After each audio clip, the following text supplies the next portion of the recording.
introduce this now because we can't say where we read every issue of Spider-Man week by week because that's not what this is.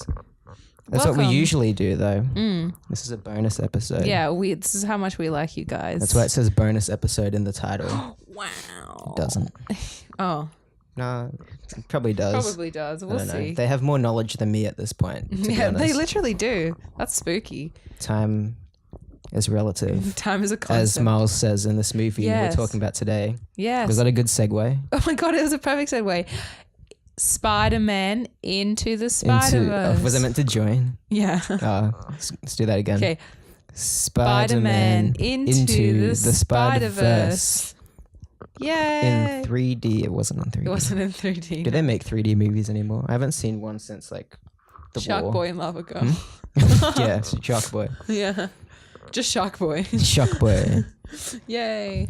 Isn't that that new DC film? Oh yeah, Shark Boy and Ariel from The Little Mermaid. The Water Boy. That should be on silent. It's the Water Boy. Anyways, we're talking about Into the Spider-Verse because we saw it early and we just want to brag about it. Yeah, we just want to brag. So we are doing basically. Sorry, let's start again. Yeah. Okay, there we go. Fixed. Yay! Cut that bit on. I won't. I know. I probably won't edit any of this because I can't be bothered. Okay, that's true. It's a bonus episode. They don't deserve bonus it anyway. episode. Yeah, you guys don't deserve it, so we're gonna give you crap. No, I'll cut that out. I don't want to be mean. Yeah. To the two people that listen. Yeah. To Hi, Nathan Patrick. and Patrick. Hi, Nathan. Thank you. Loyal. I can literally tell how many people listen to it because it tells you on like the podcast like host that I like publish it through. It says like how many listens. On everything? I think it's overall. We got like 8 on the first one and then like 4 and the last one was 2. Oh, it's going down. So the next one's going to be 0. Yeah, this one will be 0. Yeah. It'll just be us. It'll be... You haven't even listened to the last episode Okay, stop. yet. I will. I'll actually listen to it tonight when I go to bed. No, I do want to. No, I actually want to. It's just I've been not at home these last few days. It's like, what's that guy that doesn't watch his own movies? A lot of them. There's a lot of them that don't do that. Jesse Eisenberg doesn't because he gets anxious or something. Oh, poor baby. Yeah. Thank you, Jesse, for that. It's weird though that he's never seen The Social Network. That fucks me up. That does fuck me up too. Anyway, we're going to talk about this movie. Okay, yeah. We liked it. Yeah, it was amazing. So we had an 2 weeks early screening. Ultimate. Crazy. It was spectacular. Superior. It was superior to what?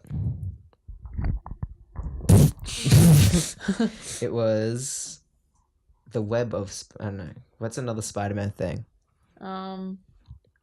Web slinging. It was Spider-Man and his amazing friends. Did you ever watch that cartoon? It was Spider-Man Into the Spider-Verse in cinemas December 14th. The 14. Yeah, the 14. On the 14th day of Christmas. We haven't started talking about the actual movie No. yet.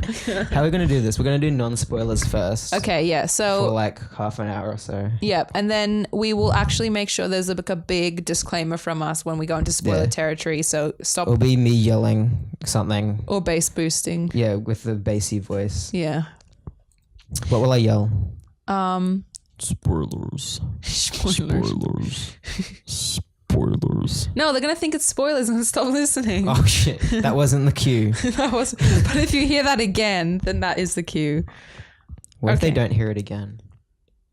Oh no. They might not make it that far.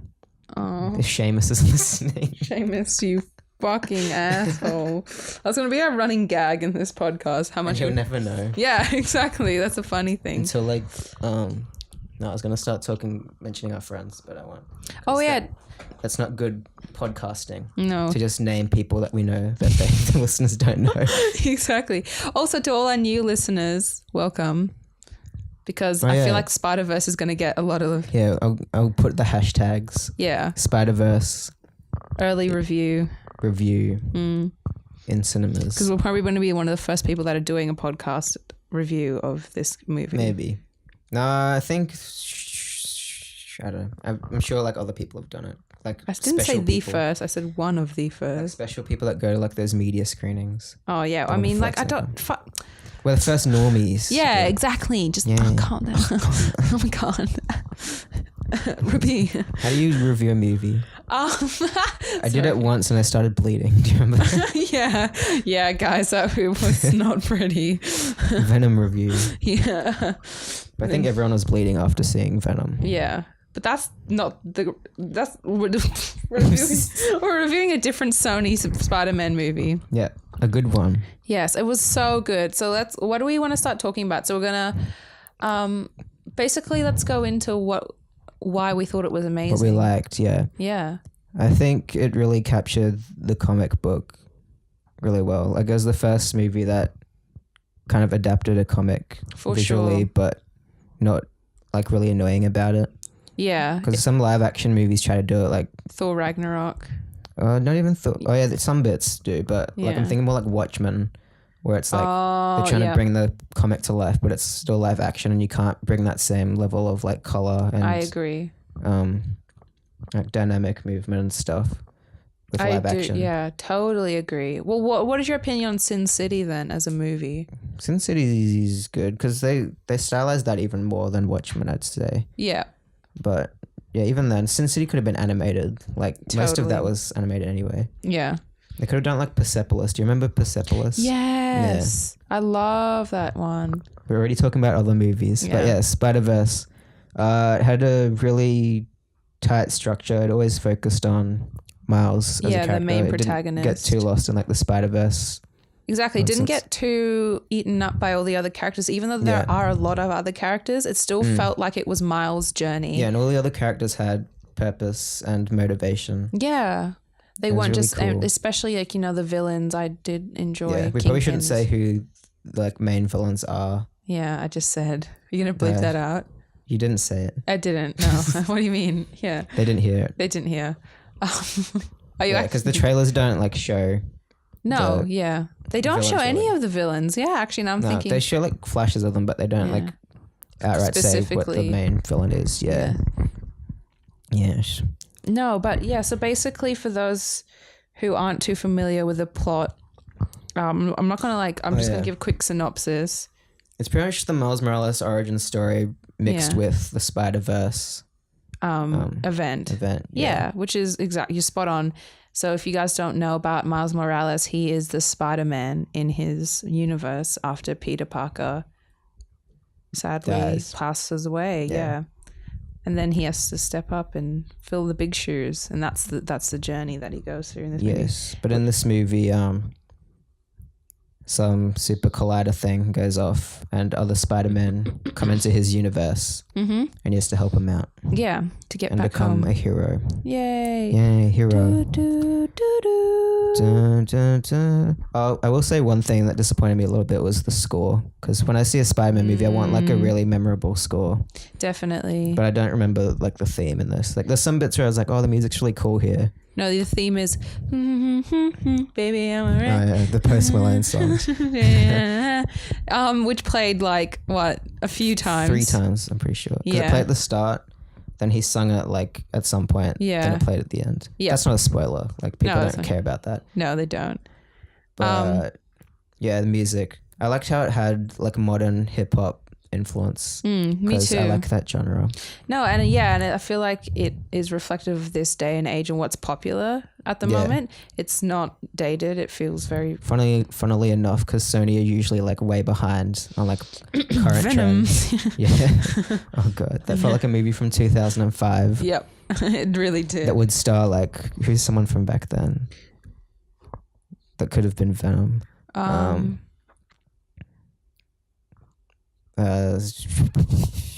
forget every actor that exists now. Like who's someone that was in like heaps of movies in like 2005? Chris Evans, I don't know. Chris Evans. He's Johnny Storm. Yeah, exactly. Yeah, true.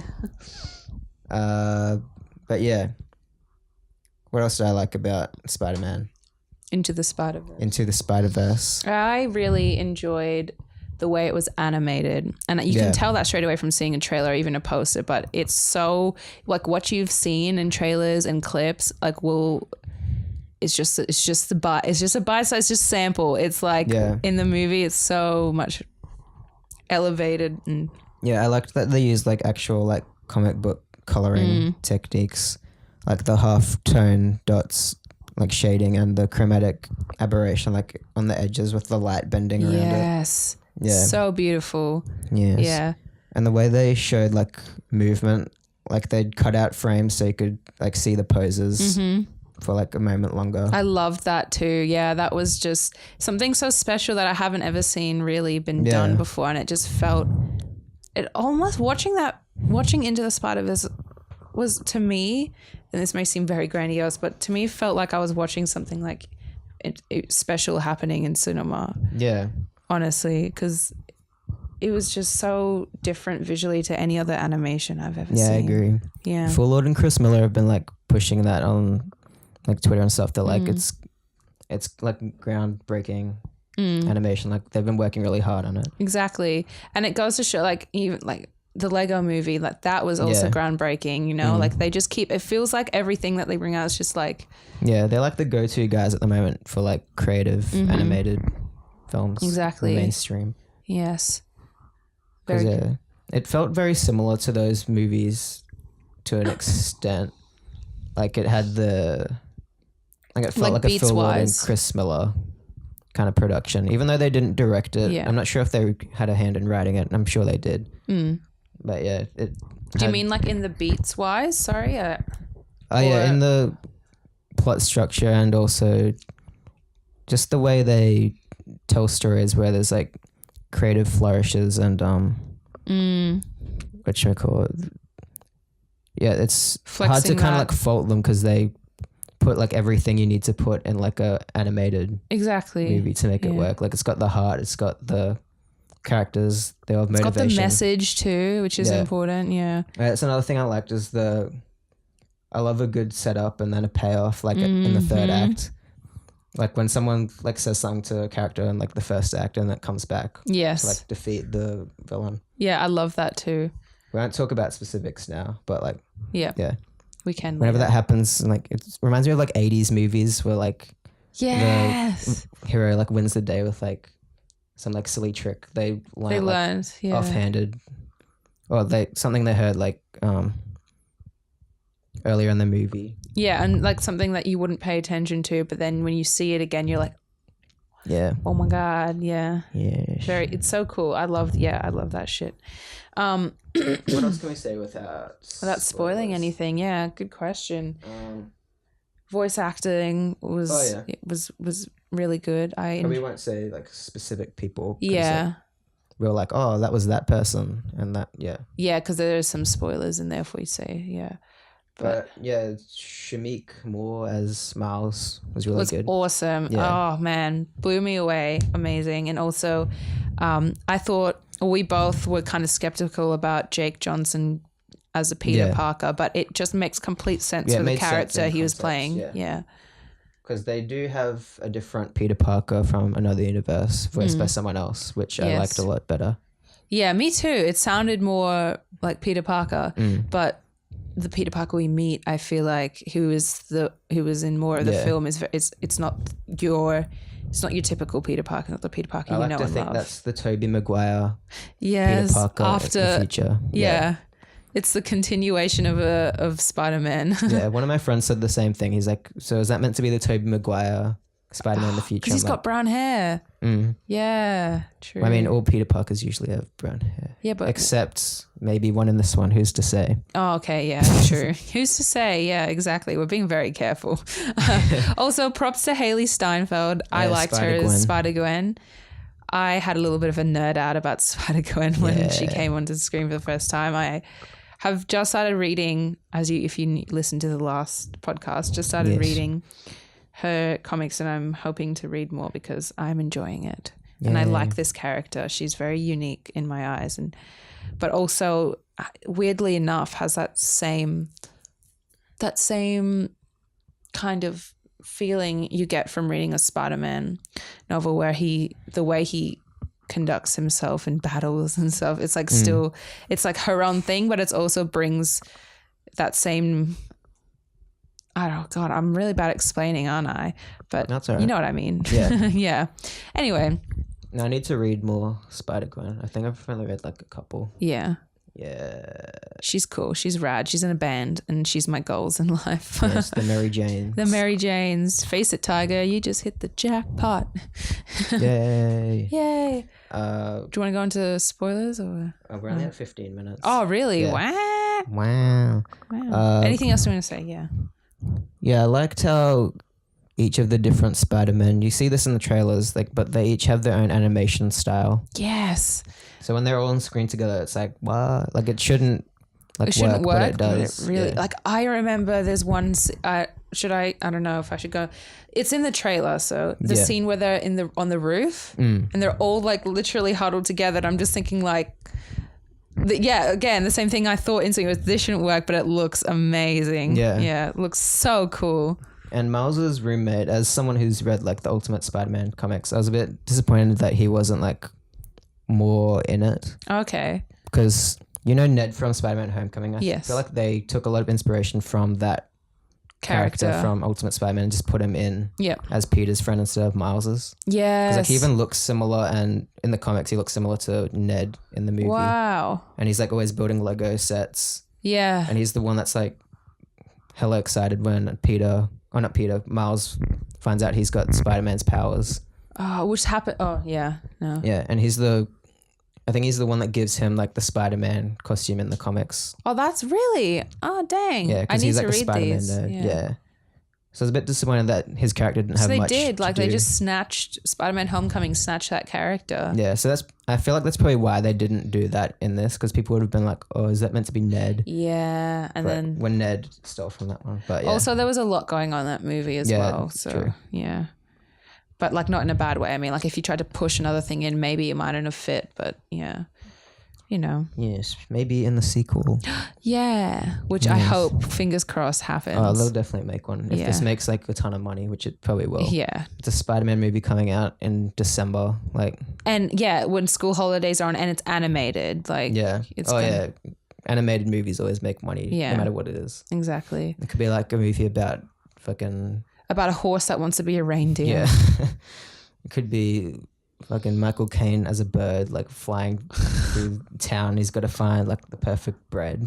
Yeah, literally. That's so true. That's what like generic kids animations are like. Yeah, like that Secret Life of Pets movie made so much money apparently. Wow, I never saw it, so I didn't. Yeah, but it just felt like people did. Yeah, it looked like it had no substance. But anyway, I can't judge. Anything else with this movie? Without spoiling anything. Sorry, what's like stuff in movies we can like talk about? We've talked about like the look. We've talked about like the story, kind of the cinematography. Yeah, I guess that's the animation. But then again, like shot choice and all that, which I thought was really cool. I just loved, like I don't know. You probably said this before. I just can't remember the sense of movement through. Yeah, the movement. Yeah. With also like, I really liked how they used the comic book transitions, like the flipping pages. Yeah, it wasn't annoying like sometimes. And it didn't draw attention to itself. It felt like an organic part of the whole storytelling. It didn't feel like, oh, this is a comic book, it's a page flipping. Yeah, and they had like the thought bubbles come up at some points, which I like. Yeah, and oh my God, like at that point where you first see that and you're just like, I just made I made a face like a finger guns. Yeah, finger guns. Yeah, it's very. Yeah, I love how the filmmakers just did such justice to this world that of comic books and this world of superheroes, and they took that and they didn't just try to make it like a money making machine like Sony has before with Amazing Spider-Man. They made it into something that would the thing is, like, Phil Lord and Chris Miller are really smart with the movies they make, because like at first, like the concept seems like a cash grab, like Lego movie. Yeah, you hear that and you're like, oh, okay, they're just making that for money. Or like Spider-Verse movie. It's like a whole bunch of Spider-Man, which seems like a cash grab idea, but they turn into something heartfelt and creative. Yeah, and something so beautiful and substantial. And you know, I had cried like while watching this movie more than a couple of times. Like I won't be afraid to admit, like, and that's partly because I'm a huge Spider-Man fan, but also partly because I genuinely had like felt something from watching those scenes, and I think that's amazing. From yeah, exactly like you said, like something like this where it just, if at first glance you might think, oh, this is just, you know, like something coming out in December and it's an animation and it's Spider-Man, like it must be for money, but yeah. And what was I saying before? I said earlier, like it felt like the Lego Batman movie in the sense that it was like a love letter to everything Spider-Man. Yes. Yeah, which is something we've all us Spidey fans have wanted for so like the whole thing is fan service in a way, but it wasn't fan service. But it's not tacky. Like, yeah, it wasn't the scene at the end of Rogue One where Darth Vader just comes in for no reason and kills everyone. Exactly. Like everything had a story purpose to an extent, and everything served Miles's journey. Yeah. Which made it and I think that's why it made it feel more like a comic book than anything else to me, is because of that reason, because it felt like you had just taken those pages and brought them to life with all the substance that is in them. It felt grand in the way that like comic book stories are, because they're huge. Yeah, the movies, like live action movies, tend to do it wrong, where they get lost in the spectacle and I don't know, they go just big for no reason. But when you read a comic, it's not just the spectacle that you're reading it for, it's the characters that hold you in, because like no one's just going to read a comic because it has like pictures. Really good art. Like that's half of what a comic is, but exactly. And the other half is actually being able to look at a panel, like for me, like looking at a panel and seeing the art, but also like connecting through the words and just knowing or feeling what that character is going through. And I think they got that. They did it good, and I'm so happy this movie was made. Oh my god. Yay. I remember when it was announced like 4 or 5 years ago, just like the headline, like Phil Lord and Chris Miller producing a Spider-Man movie, animated one. I was like, oh, that sounds really good. Because like I loved everything they did at that point, like the 21 Jump Street movies, and Lego Movie, 21 and Cloudy with the Chances of Meatballs. I remember really liking that when it came out. Yeah, it's really good. The sequels, I'm not too sure. Yeah, they didn't make those, so okay, there you go. Yeah. But Lego Movie 2 comes out soon. Oh, that's right. And it's done by them. Yeah. I'm very excited. I also need to catch up and watch Lego Batman movie. Yeah. Yes. I think they only like produced that, but it's still really good. Yeah, and I love Will Arnett as Batman. I think that's hilarious.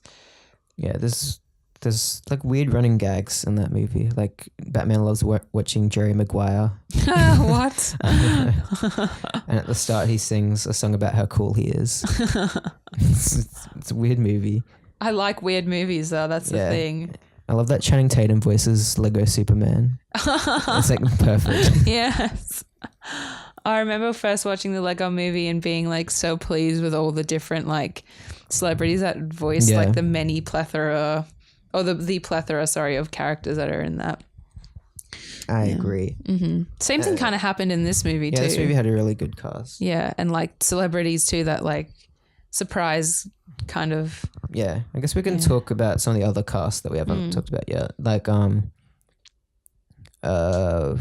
Miles's dad, played by, forget the actor's name. You said it earlier. You can look it up, but he plays Paperboy in Atlanta, and he was also in Widows recently. Oh, he was. Yeah. I love that guy. For some reason, I thought it was the other way around. I thought he was voicing Aaron, and Mahershala voiced Dad, but Jackson, no, Jefferson, yeah. But no, Jefferson was Paperboy, and Aaron was Brian Tyree Henry. Yeah, that's the one. Yes. Yeah, he was. I love Mahershala Ali as well. He won the Oscar the other year, didn't he, for Best Supporting Actor? I think he did. Moonlight? Let's have a look. He was in Luke Cage. Oh yeah, he was Cottonmouth. I never watched that season. That was the first one. Was it? Apparently. Yeah, Moonlight. Yeah. Moonlight. spotlight. He was also in Hunger Games. There you go. Was he? Which one? Is he all Catching stuff Fire? on his face? Mockingjay. Sorry, not Catching Fire.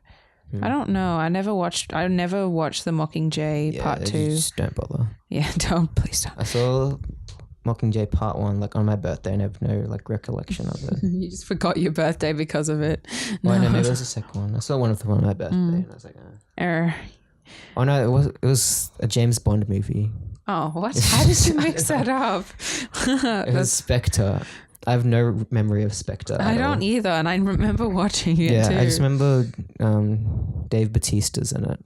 Oh yeah, Drax, that's right. Yeah. Drax. Yeah, he's not known for anything else now. He's just Drax. If you held a gun to my head right now and said, describe the plot of Spectre, I would give you nothing. I'd be like, it starts on a long tracking shot and that's about as far as I remember. And then that's all I know.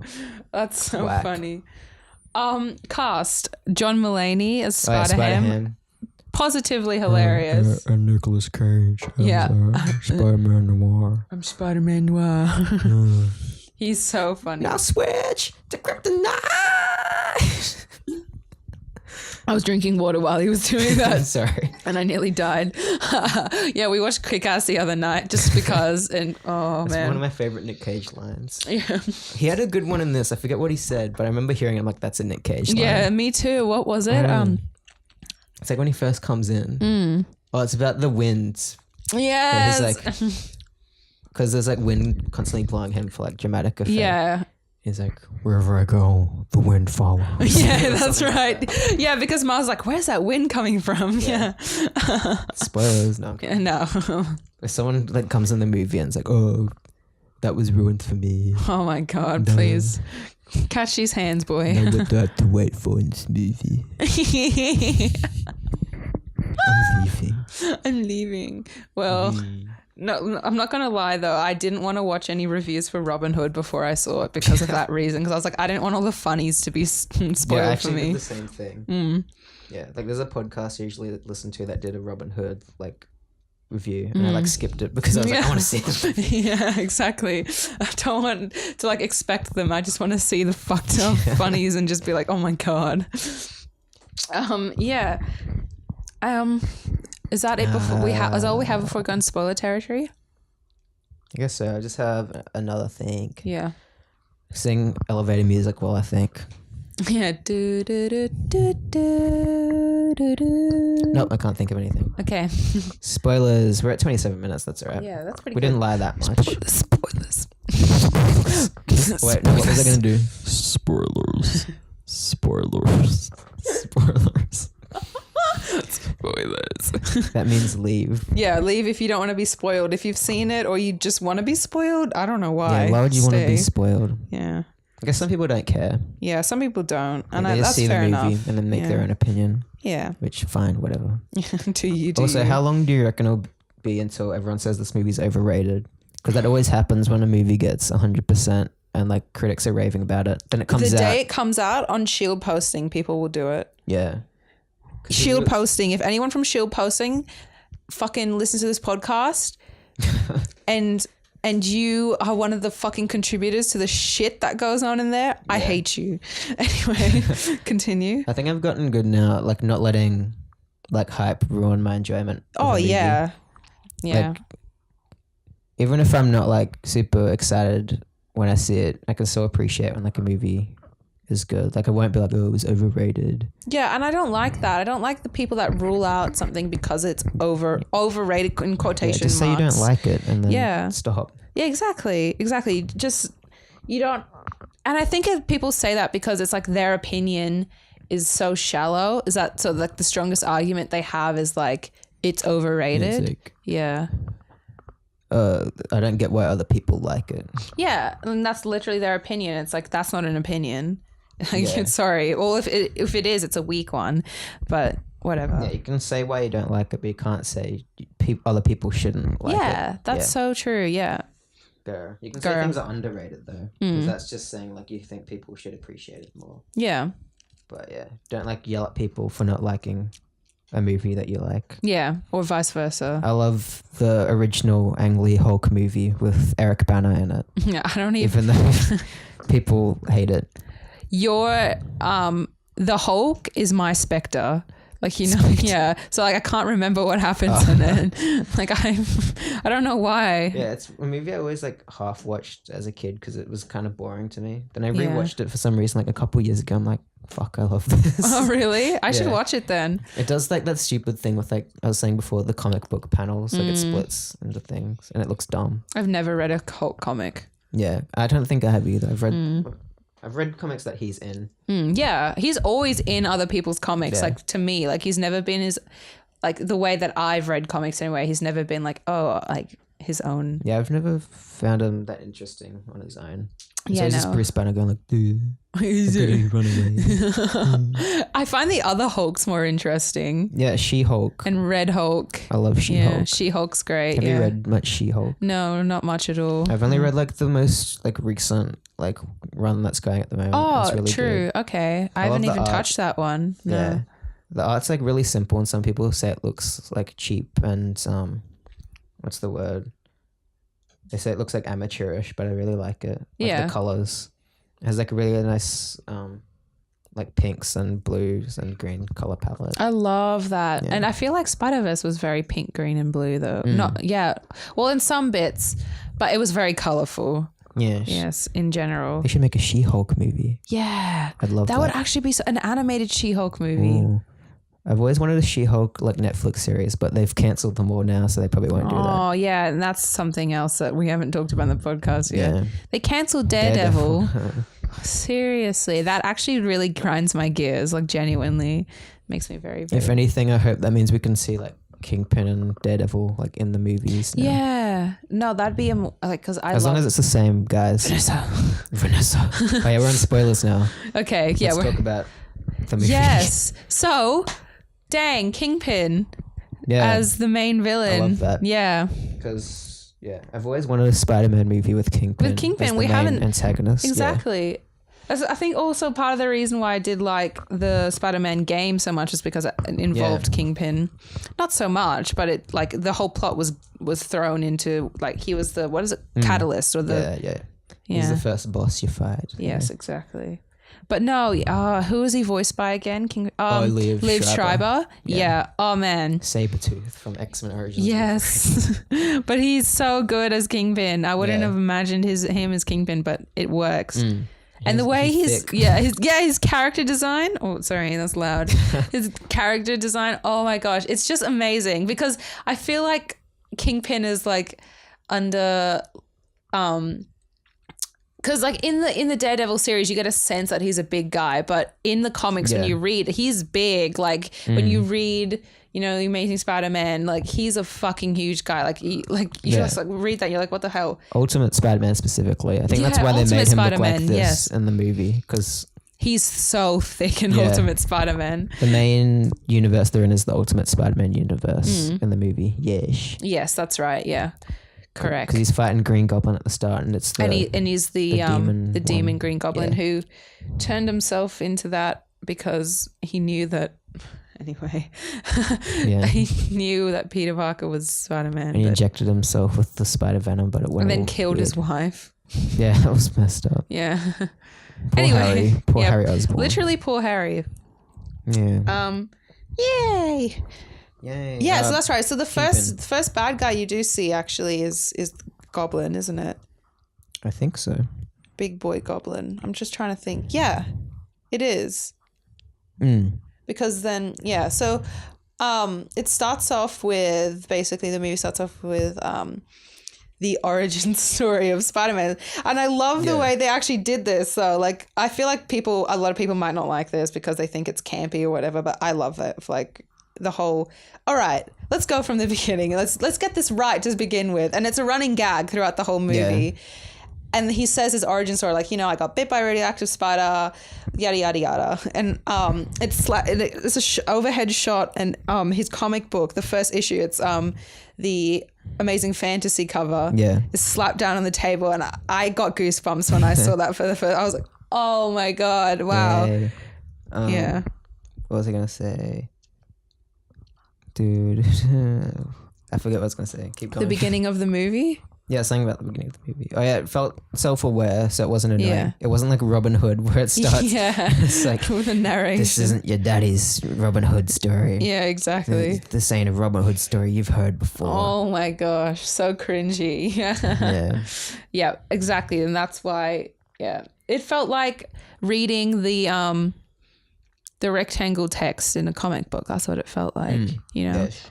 Anyway, so yeah, and it starts off with that, and then we cut to Miles in his bedroom going, baby, I'm a wreck.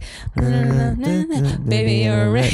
And then, oh my god. And then it's and I love that they don't dwell too long on this kind of introducing of Miles. Yeah, and the setup and stuff. It's the perfect amount for you to understand this is a kid.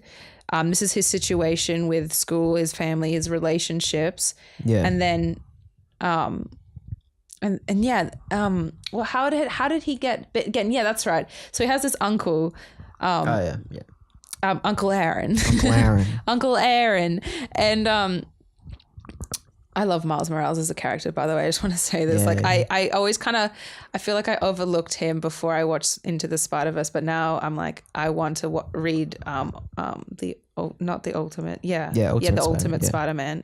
Like, oh my God. Yeah, I want to read a bit more too, because I've only read like the introductory ones. Yeah. So pretty much just the origin story, like in this movie. Yeah. But so he lives at boarding school, I think, like during the week. So he goes to run away, oh my God, to his uncle. And I just remember this funny scene where we were talking about this other podcast where he walks into class. He's like, time is relative. Oh, yeah. I'm not late. You're all early. And everyone's like, yeah, that's what everyone's like. What the fuck? And Gwen's like, so, and then the way he gets bit by the spider is he was making some cool graffiti and the spider's like, with his uncle. Yeah, with his uncle. And like a hidden underground like train. Like thing. Facility, yeah. Yeah. In the tube.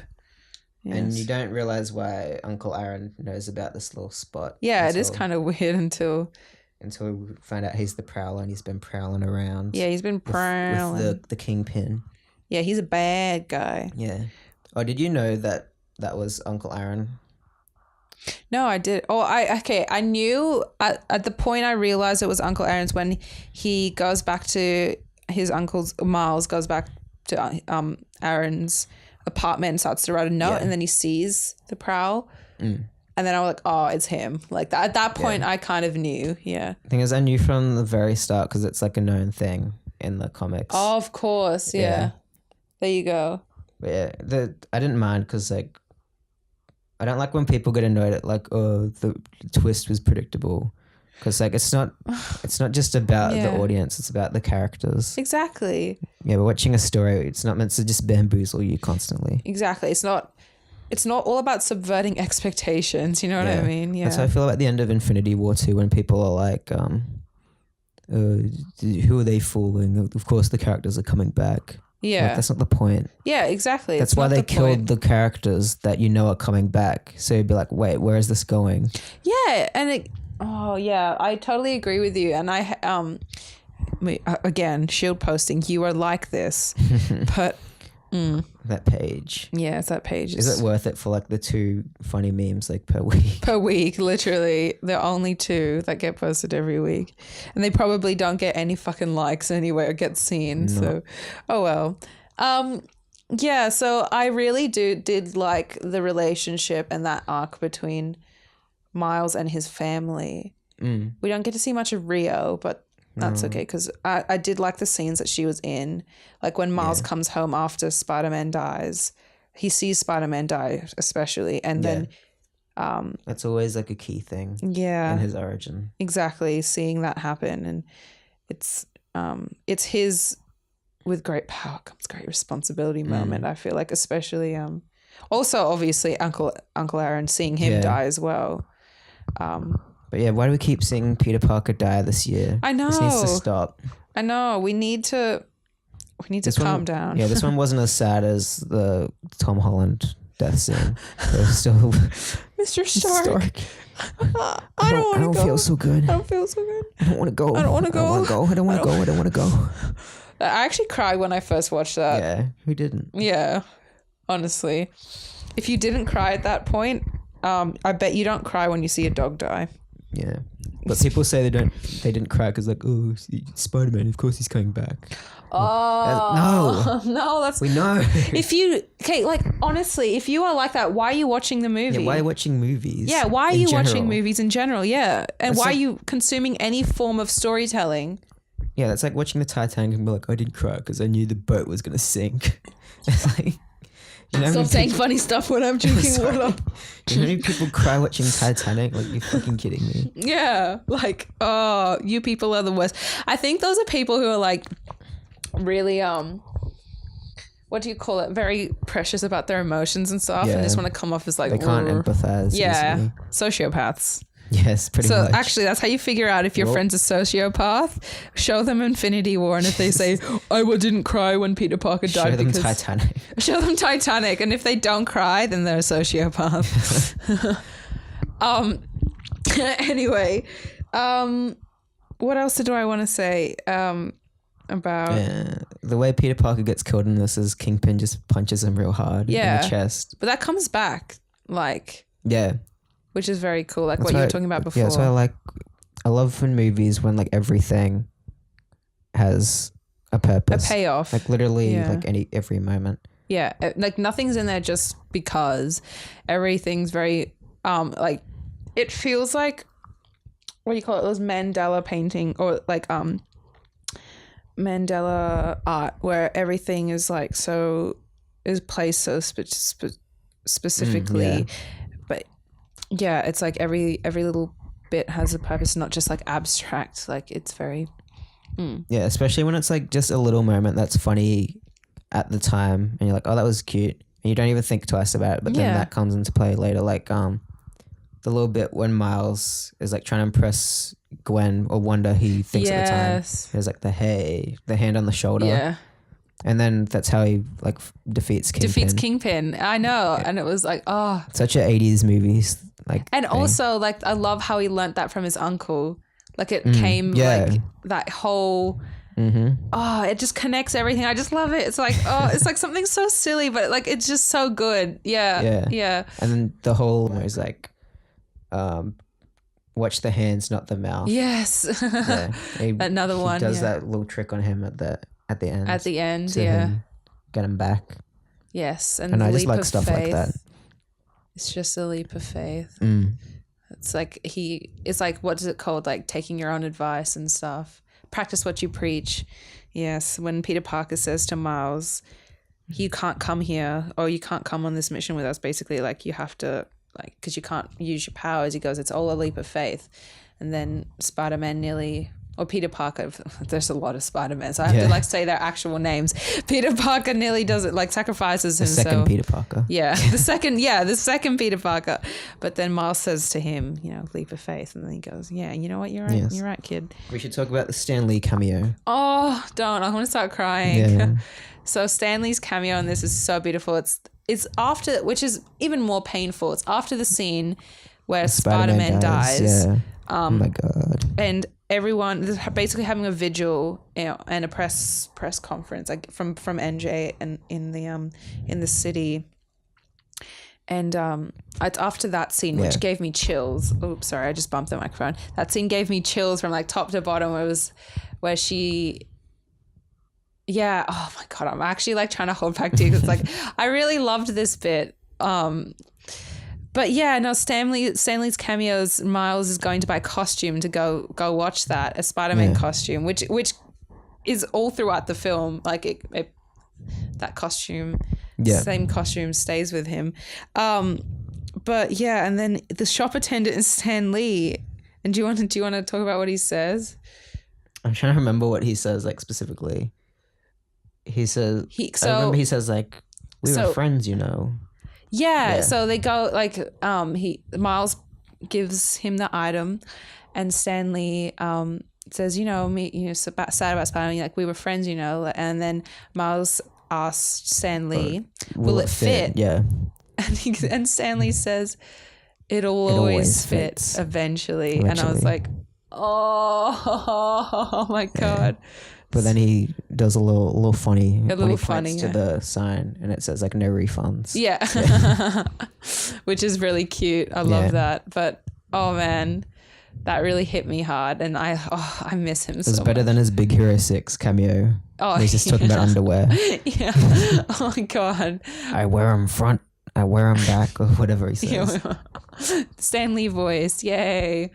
No, but it's so crazy because it didn't really hit me that hard, it did hit me that really hard, Stanley's death, but it didn't like hit me in reality until I saw that. I saw that scene. I was like, and the credits when they have that quote from him and thank Stanley and Steve Ditko. And they thanked both Stanley and Steve Ditko, which I think is really important because, like, as you've mentioned before, Steve Ditko used to feel like they never Stanley gave him enough credit for Spider-Man, which was, very sad. Steve Ditko created Doctor Strange as well, which is really cool. Yeah, and the Fantastic Four I feel like needs some love. Mm-hmm. Like they need a good film. I want them to make a good Fantastic Four. Yeah, me too, because I love the Fantastic Four, legit. I love the Silver Surfer. I love Doctor Doom. I love Fantastic Four. Like, I think they have so much potential to be like a really good film universe. Everyone dismisses them because the movies are bad. Yeah. And that's all they know them from. They think they're just stupid. But they think it's corny, but it's not. They should make an animated one. They really should. Really good. Because the problem is that you have characters which aren't meant to be played by real, in a live action. You have a guy who stretches. You've got a fucking huge, the Thing. You know what I mean? He's a massive rocks. I feel like that is begging, if anything, to be an animation. Which is why that new one didn't work, because they were taking it seriously. Yeah, it took itself way too seriously. It would have worked because there's a small section in the middle of that movie that I think kind of works, where they're embracing the horror of the powers. Yeah, there's a bit where I Mr. remember Fantastic's stretched out on a hospital bed. Yeah, and he can't move, and it's all messed up. Mm. And if they just went full on with that, I'd been okay, it's a different interpretation. Yeah, it's meant to be a horror movie. But then the second half of the movie, when the studio took over, it gets all goofy. Yeah, that's right. Yeah, because I remember the scene. Sorry. Oh, no. Do you remember the very ending scene where they walk into a green screen lab and they're looking over it and they're like, wow, this is so great. And superhero music starts playing. It's ding, ding, ding, ding, ding. Oh ding, my ding, God. It's what should we call ourselves? And Johnny Storm's I've got a name for you. Why don't we call you the thing that nobody likes? And he's oh, hey. And then they're we should have a name for ourselves. And I forget who says it. I think it's the Thing. He says, Miles Teller's what did you just say? And he's fantastic. And Miles Teller's I've got it. Then it cuts to credits. The Fantastic Four. Directed by Josh Trank. Oh, kind no. Of. Oh, did you see? I think I might have shown you this. There was a tweet after Stanley's death from Josh Trank, the director of the new Fantastic Four movie. And he was really sad. He said, I'm sorry I let you down, Stan, when I made the Fantastic Four movie. Oh my God. And I was no. That actually would make me cry. I was reading it and I retweeted and it wasn't your fault. Yeah. Oh, that's so sad. Studios are horrible though. They are that's why I've always been if I ever got into if I had to make a Hollywood film, I'd be so afraid of what I'd make. It just depends on who you are as a director, I guess. If you have to be willing to take on what the studio wants and make it your own. That's when it usually works. Phil Lord and Chris Miller do it well because they're good at taking an idea that a studio will where it's Lego movie then into something creative, which is what I thought they were going to do with Solo, a Star Wars story. Because at first it was a Han Solo movie. Then I saw their names were on it and I was oh, yeah, I trust that now because they'll turn it into something self-aware and kind of fun and interesting. But Disney's such a, you know what I mean? Yeah.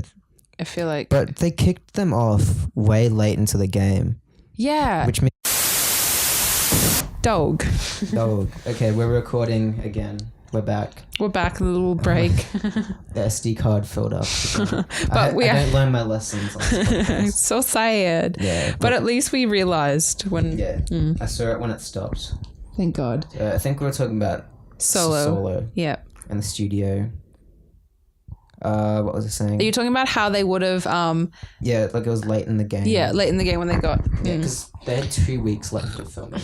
That's it wasn't that long. Fucking weird. I think they said it was an ongoing problem, and they just didn't know how to like tell them that they didn't want them to keep directing it. That's so weird because I've that happened to like me. I can say in film school, like the similar situations. You know what I mean? It's like if real life films do that in real life films, but you know what I mean? Yeah. It's like doesn't make at that point though. Like 2 weeks left. It's like just let them finish. Just let them finish. Yeah. And, like have trust in these guys that have made these highly successful movies.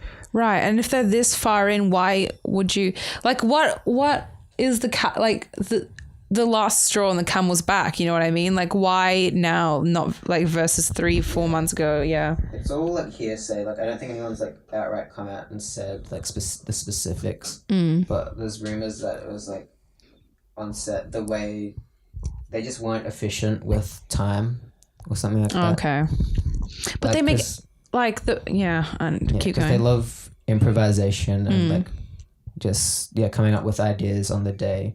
But that's the best bit, you know. Yeah, with Disney, they need everything like churned over like really quick. Yeah, Disney's such a fucking huge monolith like on our society. Yeah. I think I heard it was one of the cast members said that working with Ron Howard compared to Phil Lord and Chris Miller, like he'd get a shot done in like 1/10 of the time that Phil Lord and Chris Miller would, like, because it's much more efficient to work with. But yeah, that's because Ron Howard's a movie producer. You know what I mean? Like, he's a yes man, I guess. Yeah, exactly. He just makes fine movies. I don't think there's a Ron Howard movie I'm like crazy about. The Grinch, lol. Live action one. I reckon Ron Howard is a like, I don't know for sure, but he seems like he'd be a better producer than a director. Yeah, well, he's produced a lot of stuff. Oh, he's produced heaps of stuff. Yeah, no, like definitely, but yeah, as for his directorial efforts, he's no auteur. Like, no, you don't see a movie and be like, that's a Ron Howard movie. Exactly. Except when I'm bored watching a movie, I'm like, oh, it's probably Ron Howard directing it. Yeah, exactly. That like the anti-auteur. That's so what's funny. That movie he directed about like the Free Willy, not Free Willy. the big whale. I don't know. Willy. The big whale. Waldo? No. It's a movie about a whale. A killer whale. Had, Chris Hemsworth and Tom Holland in it. And I watched it because I'm like, sounds interesting. I know what you're talking about. Of the Sea. Yes. Yeah. I was about to, I know. Yeah. And I watched like half of it. I'm like, this is boring. Yeah, I haven't seen it myself, but I remember like, because I wanted to watch heaps of Tom Holland films when I first was like, when Tom Holland was first Spider-Man, because I was like, it got announced because like, I want to see what this guy's done. That was on my list, but I didn't watch it. I still haven't seen The Impossible. Velocity of Z. That's I haven't seen that either. I like that. A lot of people didn't like it, but I personally enjoyed it. Sounds weird. It's been on Netflix for a while, hasn't it? Yeah, I'm not sure if it's gone now, but it is. Yeah. Grr. He's in this new animated movie. It looks really fucking weird. What? It's I forget the premise exactly, but it's like Will Smith is like a secret agent.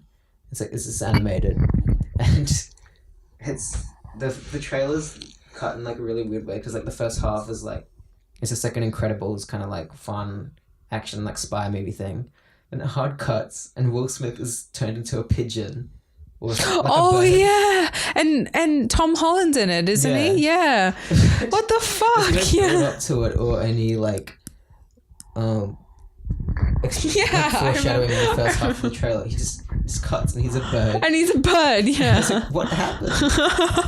And then Tom Holland's like a little scientist boy. He's like, oh, you're a bird. What happened? So I'm really curious to see this movie now. Yeah, me too. See what happens. Is Will Smith just going to be a bird the whole time? It's like, what's going to happen in the real movie is just going to hard cut to him being a fucking bird. There's no lead into it.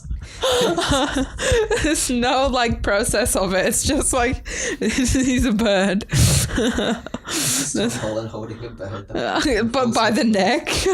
Did you know Will Smith is voicing the genie in the live action? Yeah. I can't wait for him to do a little rap. He's got wow. He's got to do a rap version of Friend Like Me. I would love that, low-key. But it's have like the Fresh Prince like kind of beats like yes. It'll be like, oh man, that would be, I would actually like that for some reason. He does the little Will Smith flow where he's like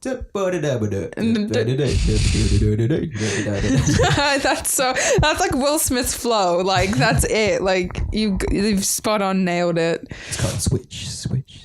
You know wicka. Yes, I do. Turn it over up. Turn around up. And switch. Vibe to vibe section. It's a club, girl. Why you arriving? Oh my gosh. Yay, music. What would our podcast be without music? Exactly. Let's make a music podcast. No, yeah, no, that's too much. Just sing for 90 minutes. Ew, improvise. Someone's done that. Yeah. But and not a podcast at that point, is it? It's more like just radio to me. Yeah. Will it fuck up if I'm doing this? Probably. I'll just leave it. Very fine. Okay. Unless you yank the cable out completely. Yeah, well, obviously. We're talking about, this is so meta. We're doing a podcast and we're like talking about the equipment. Sorry. That we're recording on. Meta, we're just like Ford and Chris Miller. Yeah, Into the Spider-Verse. That was a tangent. I really was okay low-key when I was watching this. I was kind of confused about how, because when Spider-Gwen first comes into it, you're like, okay, the Spider-Gwen, awesome. And I was like, oh, so cool. And then she takes her mask off. I'm like, it's the same Gwen. Yeah, like, the same Gwen, which confused me for a moment too. Yeah, and then she explains that she actually, when she traveled dimensions, she also time traveled. Is that what it was?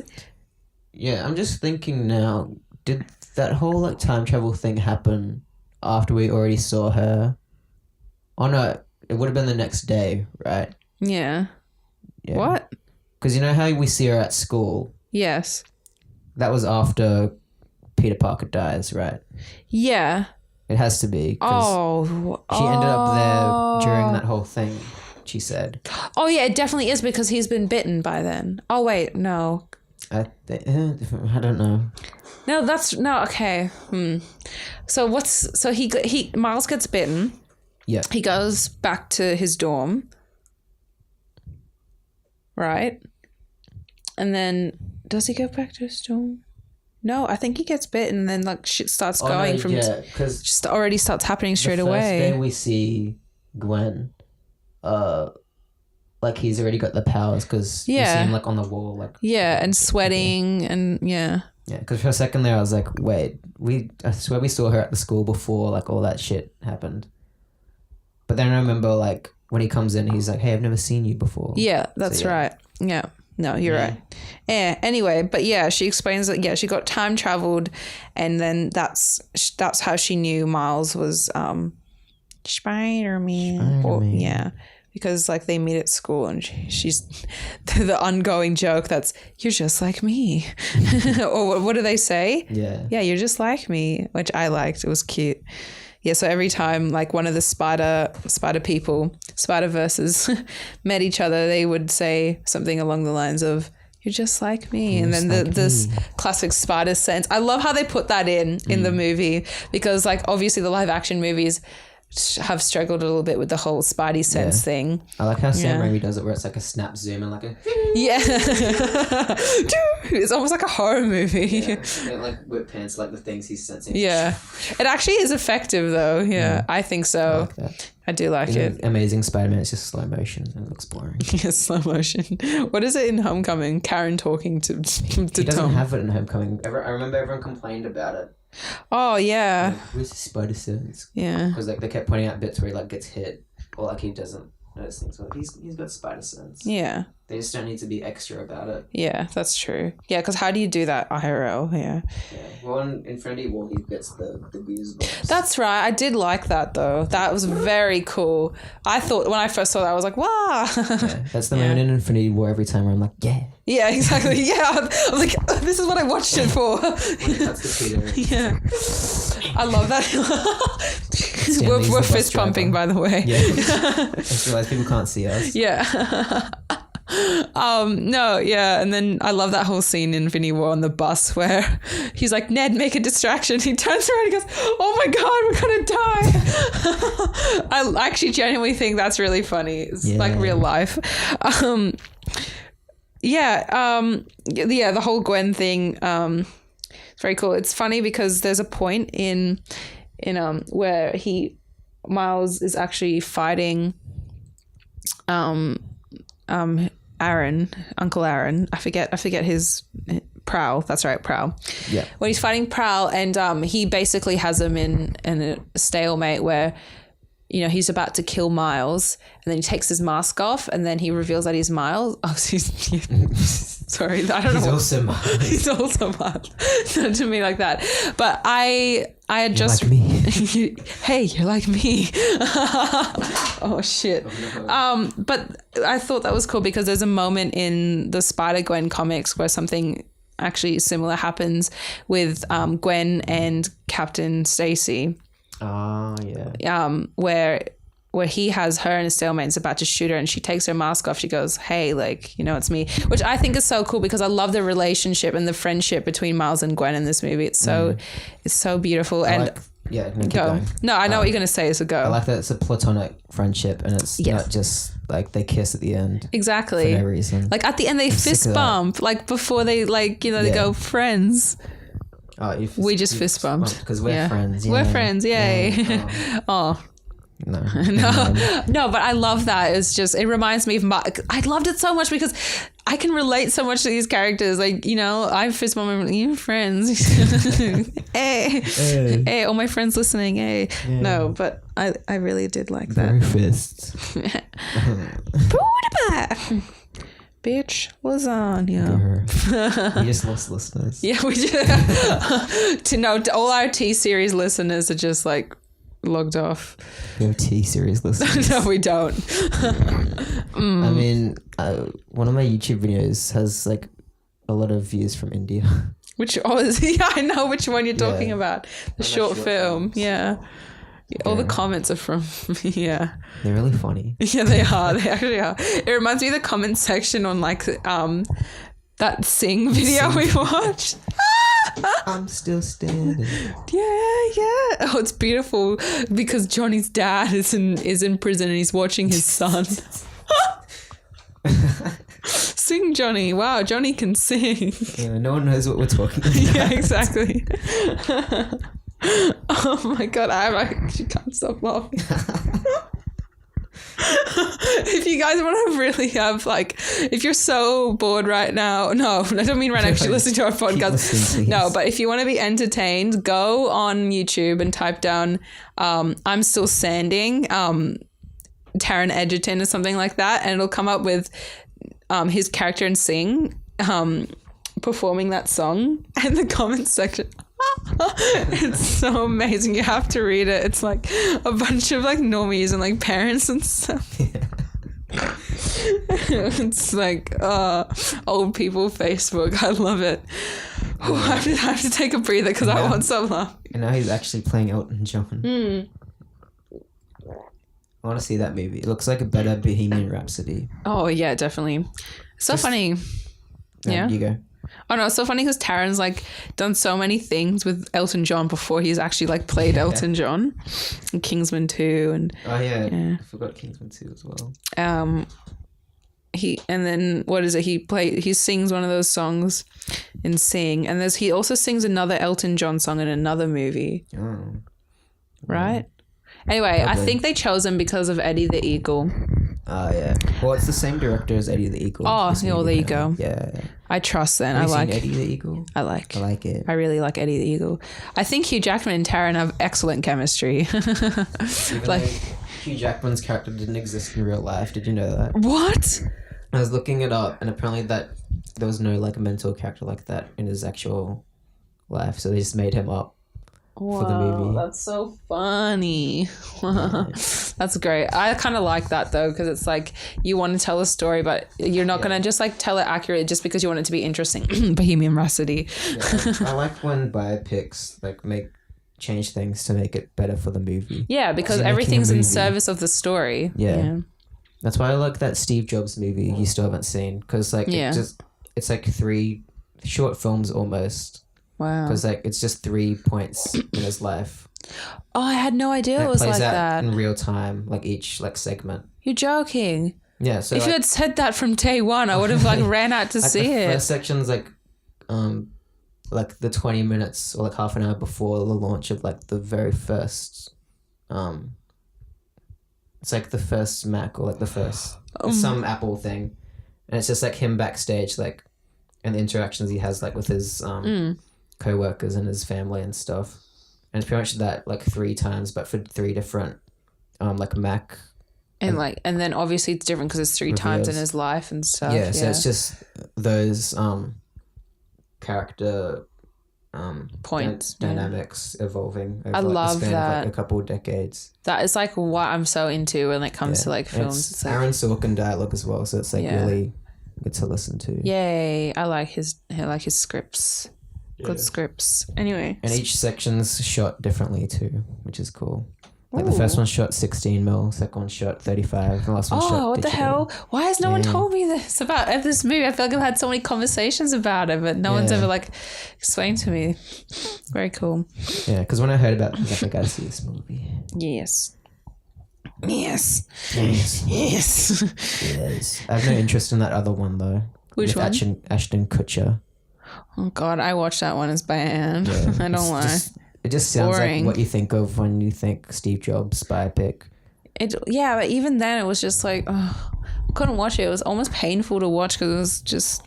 Yeah, the Michael Fassbender one. I love it. Yeah, he's good. He's my favorite role that he's done is Assassin's Creed. I'm not joking. No, I am joking, sorry. Because people would have been like, whoa, what the fuck? Like, are you kidding? No, they get it. Yeah, no, they won't. Everyone would get it. Anyway, Spider-Verse, is there anything you want to add? I'm sure Spoilers section. Yeah, there's so much, yeah. But I can't think. It's been like a whole day since we watched it. It's been like 12 hours now since we saw it. I had so many things running through my mind after I saw that. What are all the times I cried? I'm trying to remember. When we first see Aunt May, that got me. Yeah, that got me too. And the Peter from another dimension is like going to see her. Yeah, and then she's like, "Oh, you look tired," and I was like, "Oh my God!" But then Aunt May's that really got me. Yeah, and then and she's kicks down the door. Exactly, and she's like science too. Like she made like all this gear for the guys and stuff. Like she's very cool. I'm not like a Spider-Man purist to the point where I'm like, Aunt May shouldn't know. Yeah, no, like, yeah. It's all different universes anyway. Like, exactly. You have to accept that like it's different Spider-Verses, like universe of Spider-Verse or whatever. You can pick which ones you like these days. Yeah. You don't have to like everyone. That's why they're all there. It's almost like a Kate experience to you. You should feel grateful that there's like one out there that you like. Yeah. I'm sick of everyone on Twitter being like, why should Peter Parker be a white, straight male? Oh my God. It's like, grr. There's so many other Spider-Men now. Yeah, exactly. Spider-Women and Spider-Things, Spider-Animals. Yeah. I think the point of Peter Parker anyway isn't like the fact that he's a white, straight guy. Yeah. Peter Parker could be anyone. Like, yeah. It doesn't matter really. And if you actually watch this movie, then you would understand that. You know what I mean? It's like the surefire way to understand that kind of thing. I feel like kids will love this movie. They definitely will. If I saw this as a kid, it'd be like my favorite thing ever. Definitely. Not a kid, but my younger brother, he's 16, so keen to watch this movie. Like when he found out I was watching it today, he was like, "Oh my God, so jealous!" Like I feel like you should have dragged him along. I should have, but I think not Sunday, so he doesn't have school. He might have had to work. Oh, Steve-O. No, anyway, I'll watch it with him again. Like any excuse to watch it again. So, but no, like, yeah, he's very keen to watch.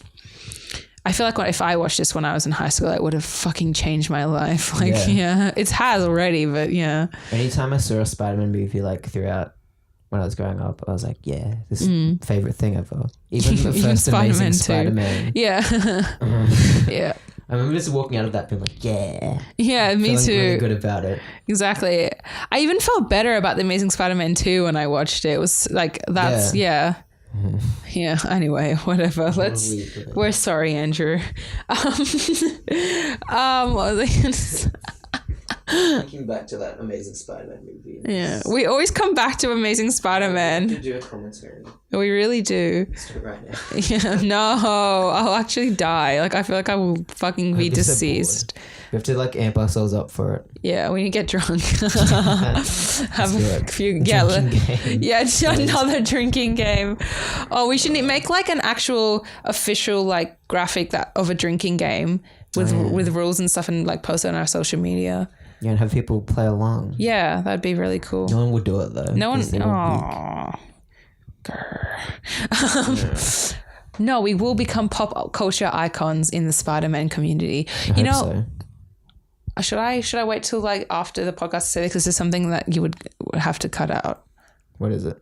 Oh, I reckon that you should post these, or we should start posting these to Reddit, like the Spider-Man Reddit community. I was thinking that. Like we have to if we want people other than people we know to listen to these. Yeah, do they have a rule against self-promotion? Usually not. Yeah. Okay, because I forget which page it was. It might have been like a Marvel one where I posted one of my like Spider-Man video essays like a couple years ago and I got banned from it. On Reddit? Yeah. Oh. Because some of them have a thing against like self-promotion, but some are like it's chill. You just have to like say it's your video. Yeah, exactly. Yeah. Like if you like say, I feel like in the post like something along the lines of like, hey, shameless self-promotion or something. Like, you make yourself like self-aware about it. Like you're not just like. Yeah. Anyway. Let's stop that conversation.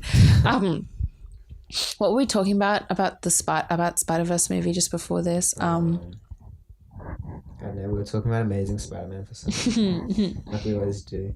We always. When I was rewatching that clip of the lizard, the one I was it's so funny. Like it was even dumber than I explained it was. Yeah. Like the actual clip, because Dr. Connors actually says like, "If you don't mind, Peter, I must be leaving now." And he opens the door for Peter, right? But then Dr. Connors leaves at the door first and like walks off and Peter stays in the lab. He doesn't even follow. I'm like, what the fuck? He says, if you won't mind, I have stuff to work on in the lab. And then Dr. Connors leaves. Even though he said he wants Peter to leave so he can work on the stuff in the lab. That's so... that makes no sense. Okay. What great blocking. Yeah. Mark Webb. Yay. Let's give it up for Mark Webb. No, I feel like he was sad about those movies too. Probably. But hey, he made money off of them, so how sad Probably can he be? Enough. Directors don't get that much. Really? No. That's true. I remember hearing like Joss Whedon on the first Avengers only got like a few 100,000, which is still good. Just a few hundred. I was like, what? Which is still good, but like to the cast and like everyone else. Also, it's like the first fucking Avengers movie, which made shit tons of money. I can guarantee you, because when I went to see that in the cinemas, there was a stampede of people. Yeah. That's such a big thing. I feel like movies don't have that. No. Recently. Yeah. Not that Avengers was like that long ago, but like that's the last time I remember people going like nuts over. Yeah, like literally nuts. Like yeah, that. I feel like people and like lining up and people aren't as It's because since then we've gotten so many of those movies. We've gotten so many Avengers movies. Yeah. Just definitely particular. That people are almost like, oh, okay, there's another one. Like, yeah, that's what the general public kind of. How they respond when like especially like even at film school when you would say like I would say to people, oh my god, I'm so excited for like, you know, Civil War. They'd be like, oh really, a fucking Marvel film? And I'll be like, are you kidding me? Like you went to go fucking see like another Hollywood film the other day. Like you can't talk. Those are the people that watch like 3 movies a year though. Yeah. Like I feel like we see like everything anyway, so it's like I don't know, I don't feel bad about like seeing like a really dumb movie. No, yeah. Yeah. I watch like every Thursday. Like I look forward to every Thursday because like that's when the new releases new come movies, out. Yeah. And then I always go through and pick which ones I want to watch this week. Like that's just like my week to week life. It's part of my weekly routine. Same. I want to see Creed 2. Yeah, Creed 2. Yay. I'm trying to think when I can see it. Yeah. This isn't interesting for people listening. No, it isn't. Spider-Verse, you're the sunflower. You're the sunflower. I feel like that song has grown on me now that we've seen the movie. Me too. How weird. I actually was about to say the same thing. We both first heard the song, like, this is boring and like unmemorable. Yeah. And now the whole day we've just been like, you're the sunflower. And I feel like it's because Miles like sang it, you know what I mean? Because it's so relatable to like there's a scene at the beginning and it introduces you to him where he's just like sitting down drawing and like listening to music and he goes "Da-na-na-da." Like he's just like kind of singing to himself like that's me, like I can so see myself in that. Anyway, that clip's in the like music video for it is. Yeah. Because the only reason I watched the music video was for those clips. Yeah, because in the music video I was like, why is he singing that song? I was like, it's probably just for the music video. Because they used to do that with movies. Yeah. But no, it's in the movie.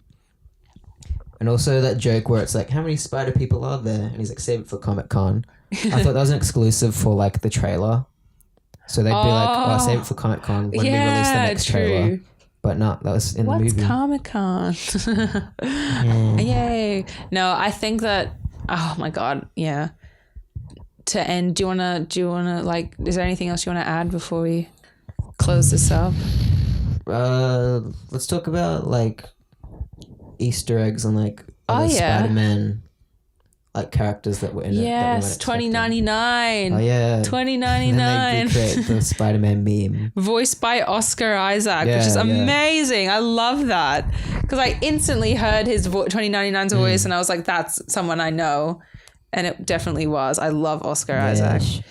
Yeah, and we didn't mention before Chris Pine was the first. Yes, that's who we were talking about. Yeah, which is a great choice. I think actually it really worked when I heard his.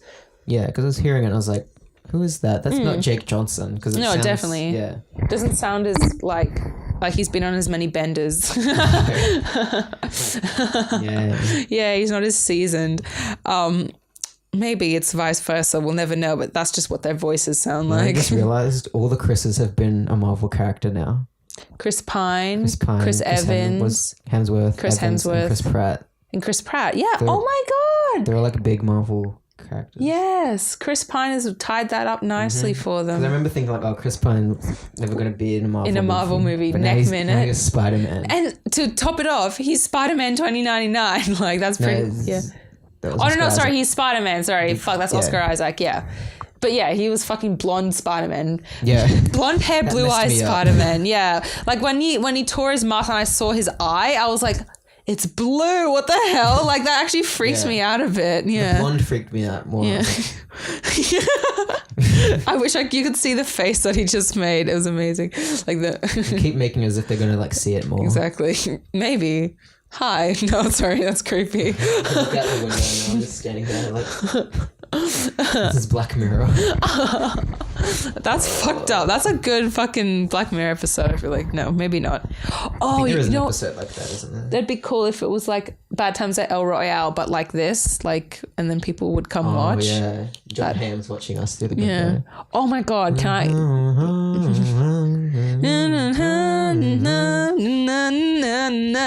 she stomps while I love God. Anyway, let's not talk about that movie.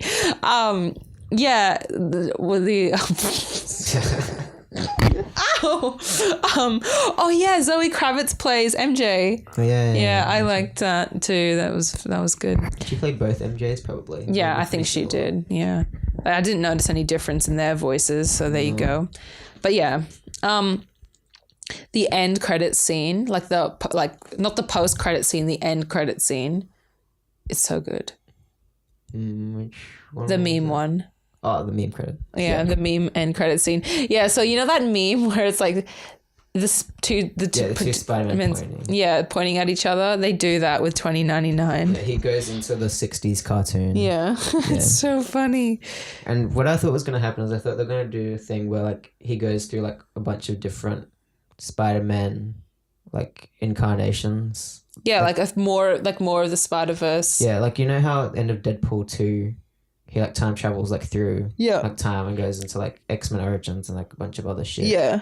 I thought it was going to be like that, where like 2099 is like going into a bunch of like old Spider-Man. That would have been amazing. Like goes back into like the original Sam Raimi. Yeah, so I thought like they could have, even if they just had him like walk in the background of like a scene, just animate him. Imagine if they had him in Venom, like that just came out. I mean, Venom promoted this movie. Yeah. By just showing a whole scene from it. Really? Remember the after credit scene of Venom was just Spider-Man. Oh, of course, yeah. Yeah. Was that whole scene, but I like how they cut, because like I remember watching that, but they cut like the spoilery bits out, which was cool. Yeah, because there was another clip I watched the other day that just came up on like my feed of like them swinging through the forest. Yeah. But they cut out the bit with Doc Ock. Yeah, we didn't talk about that. Oh my gosh, Doc Ock in this movie is not Doc Ock. She's Olivia Osborne. Octavius. Fuck, I meant to say Octavius. That's awkward. There is no Olivia Osborne. There's Olivia Octavius. And her character design, I loved it. I so loved like the voice acting of her, like her whole character design, the way that her like tentacles moved. There's so much like, because she's in this Spider-Verse, she's a obviously, you know, a scientist, but I feel like she errs on the side of like biology. Oh yeah. Yeah. Which Norman Osborn also does, but it's more like neurology and stuff. But it's so cool because her tentacles are like, I wouldn't say plastic, but it's like less mechanical. Yeah. Less mechanical. I'm trying to think what that material is. Looked like a silicone. Yeah, it did. It looks like something really medical, you know what I mean? Like that's what it reminded me of, something very medical.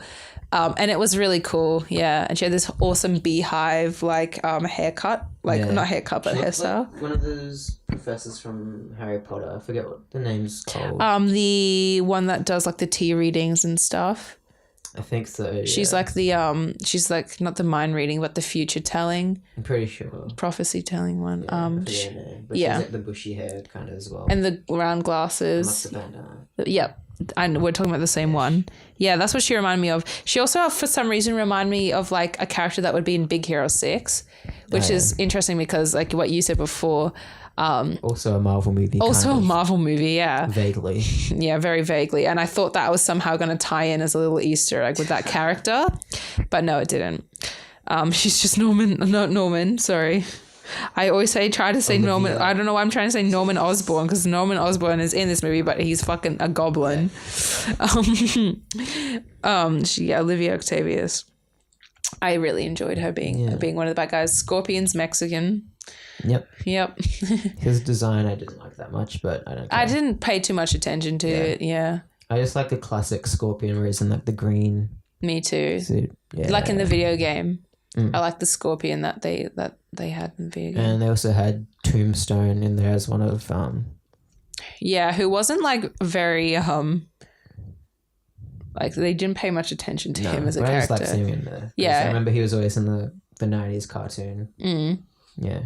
And you haven't seen Tombstone in the movie before. He was in the game though, wasn't he? He was in the game, briefly. And he's in one of the side missions. You can play like a side mission, like it's a proper storyline and stuff with Tombstone. So yeah. I haven't played it yet though. Yes, any more villains that we can think of that were in that? I wish we got to see more of Aaron as the Prowl. That's one thing that I kind of took away from that. Yeah, because I didn't quite understand, because I haven't read the comics. They didn't really get too into like, why and how he became the Prowl. Maybe that will be like a second movie. I'm not sure if that was relevant. No. Yeah, I guess it didn't matter too much. Yeah. It's not like a huge deal. It's just like maybe I could, Yeah, it's just he went into the life of crime and his brother went into... Very, very symbolic. It's very like Kick-Ass we watched the other day when Nick Cage and his cop friend. Yeah, they kind of went separate ways. And Nick Cage is also in this movie. I love Nick Cage. Wow. He's good. You probably can hear me tying up my jacket. Nick Cage can. Yes, can't he tear you? Can't he tear me? I'm tired. No, cut that out. Now switch tonight. I wonder how they got that performance out of him. It's just Nick Cage. Okay, yeah, true. You can do it on command. You need to see Mandy. Yeah, I really do. Where he like freaks out in a bathroom. In a bathrobe. Yes. I would love to direct him one day. Ghost Rider. Yes, I love Ghost Rider. I watched it as a kid. I was like, hell yeah. I just felt cool watching it. Yeah, me too. This is a movie that grown-ups like. Yeah, me too. Me and my brother, John, if you're watching this, we were so into Ghost Rider that we got Ghost Rider shirts after we watched Ghost Rider. We were like, yes, we love this. Like, I remember watching it all the time. Like on DVD. Like I just put it on. I relate to that. Yes, edgy. Just any Marvel movie when I was a kid, I'd watch it. I didn't care really like what it was. Mm-hmm. The original Daredevil movie. Yeah. Miss. I never miss. Hit or miss. Hit or miss. I guess I never miss, huh? You got a boyfriend, but he doesn't see, huh? God, I'm good. Oh my God, we'll never know what happens to Agent Poindexter. Or we don't, if he's actually turns bullseye. Bullseye. Yes, any more Spider-Verse tidbits, review bits that we'd like to coolly I think we talked about it a lot. Can you think of anything else? All I can think of right now, if I want to be quite honest, is you're the sunflower. You're the sunflower. Yeah. It had a good soundtrack. It actually did, yeah. Yeah. Vince Staples had a little song in the credits that they played in the trailer. Yes. Yeah. I do like Vince Staples. And I also liked Gwen's kind of... Oh, yeah. The music backing that plays track when she comes in. Yeah. I was so excited when she came. I was like, oh my God, Gwen, I love you. God, Gwen. Oh yeah. Also, I'm not sure if you know this because it kind of did it like they showed you in the movie, but also didn't. But when in Spider-Gwen's universe, Peter Parker dies because he tries to become the Lizard. Oh. Yeah, because he finds out that Spider-Gwen is Gwen is Spider-Woman, and he gets picked on and bullied, and like how we said that Peter Parker would be like a school shooter. Yep, that is real because he tries to become the Lizard because he wants to be special like Gwen, but he ends up like trying to kill everyone. And that's why like Gwen is hunted by everyone, and like J. Jonah Jameson and the police in her universe is because they all think that she killed Peter Parker. Wow. Yeah. And they're like, justice for Peter Parker, like big billboards everywhere and stuff. Yeah. Yeah. But yeah, like Peter Parker's the Lizard in Spider-Gwen universe. I know. It's like so weird. Oh, it's actually kind of sad, but it's fucking weird. Like seeing Peter Parker become the Lizard, it's like not something I should see in my lifetime, but it happened. All those alternate like Spider-Man stories are interesting. They are really different and interesting, which is what I like. Yeah, there's one I was reading the other night, which I forget who it was about, but like it was at the like the science thing where Peter gets bitten, but Uncle Ben like comes by and like takes him like home early or something, and someone else gets bitten. I forget who it is. Silk, no.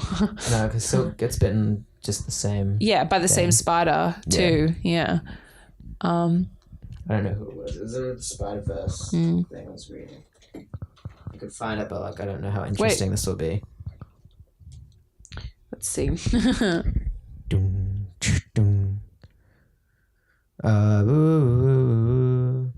just making noises so people aren't listening to nothing. Yeah,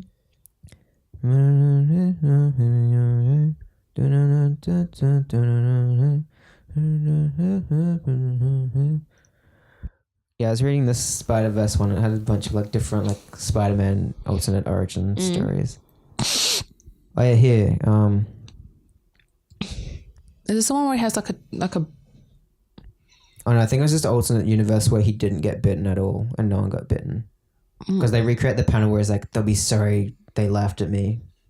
Oh, which comic is this? It's Spider-Verse #1. Okay, I haven't read that one. But Uncle Ben comes in and he's like, hey Peter, I'm taking you home early. He never gets bitten. Doesn't get bitten. What? Then what happens? I don't know. Then it just shows a bunch of like alternate things. Okay. I don't know. I want to read that now. Yeah, there's just a bunch of like little short stories. There's like an Asian Spider-Man called the Spider Clan. Penny Parker. Yeah. Oh, you. That was weird. Yeah. There's like a female like steampunk Spider-Man. Oh, I love that. I think that with Spider-Verse, like the writers really got to flex their creative muscles, like with the different like things I could come up with, which is cool. I guess we're done. Did they say with great power, like what was the version of with great power comes great responsibility with Miles? It was his dad coming to him when he's all webbed up. Oh, yeah. Spiel. He's like, Miles, I know you're destined to do great things. Yeah. And you're a smart kid, blah, blah, blah. And I shouldn't force you to do it one way. I should force you, or you should just do it your own way. Yeah. Yeah.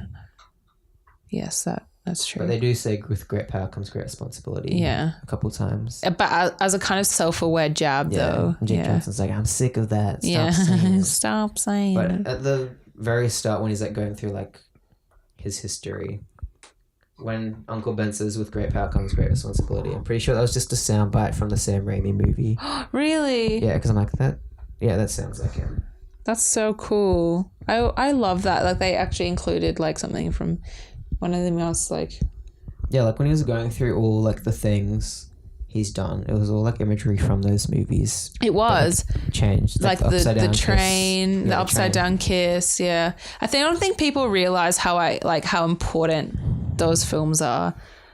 Like genuinely, they are such important films for like the comic book community or the Marvel, and Spider-Man fans, because they basically made all of this happen, like what we see now.